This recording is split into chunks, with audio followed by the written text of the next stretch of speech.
Today we continue our progressive reading of Pope Francis's apostolic exhortation on the call to holiness in today's world.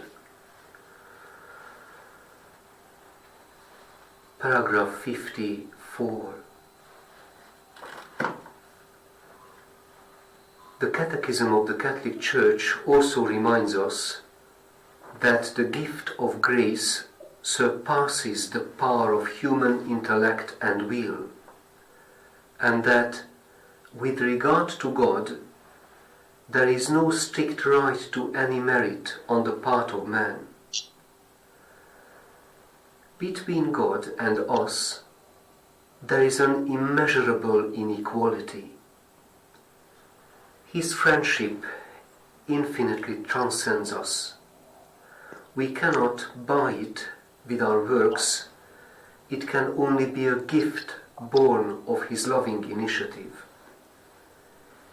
He invites us to live in joyful gratitude for this completely unmerited gift, since after one has grace, the grace already possessed cannot come under merit.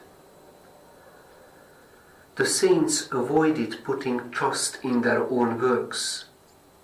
In the evenings of this life, I shall appear before you empty-handed, for I do not ask you, Lord, to count my works.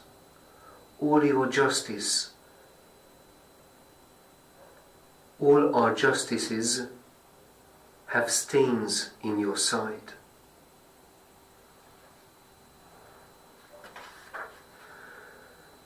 This is the great conviction that the Church has come firmly to hold.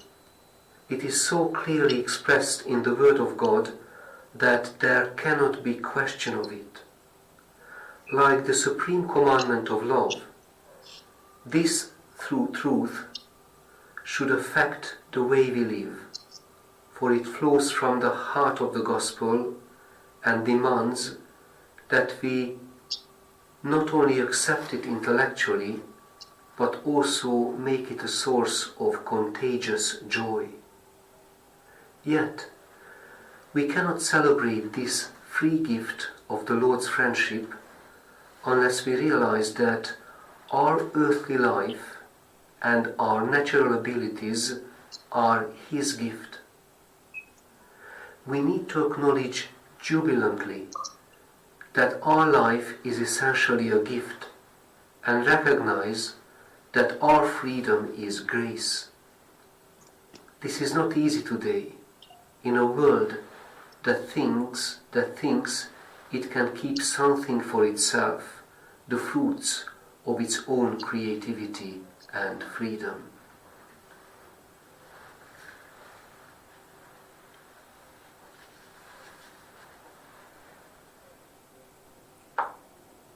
We can read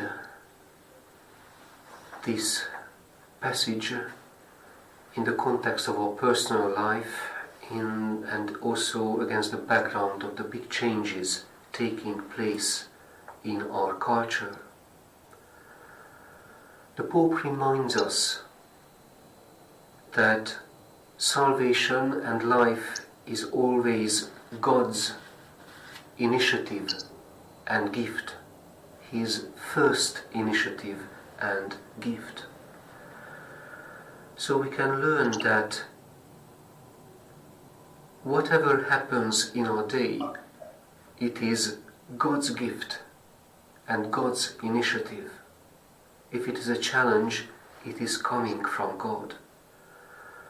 But this is the very source, this truth is the very source that we are able to give thanks for our day and to mark it.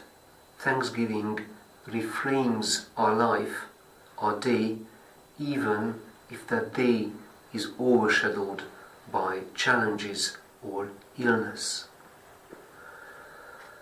But what the Pope speaks about in these paragraphs 54 and 55 is also important against the background of the tremendous change in our culture.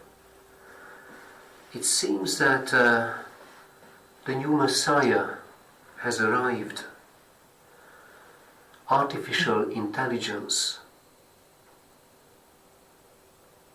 Everyone, companies, businesses, the public, scientists, are obsessed by this novelty. Artificial intelligence, is it dangerous or useful? Just as our other devices, it can be used well and it can be used in a bad way. But it seems that artificial intelligence has arrived to a sleeping humanity when consciousness is blurred, when willpower to cling to truth, to final truth, is almost erased. And in this milieu, artificial intelligence poses the utmost danger, because it can added millions of layers of superficiality and inattentiveness to life. Artificial intelligence will never prompt us to recognize that all life, all intelligence, all discernment comes from God, alone from God. And this is particularly true for discernment.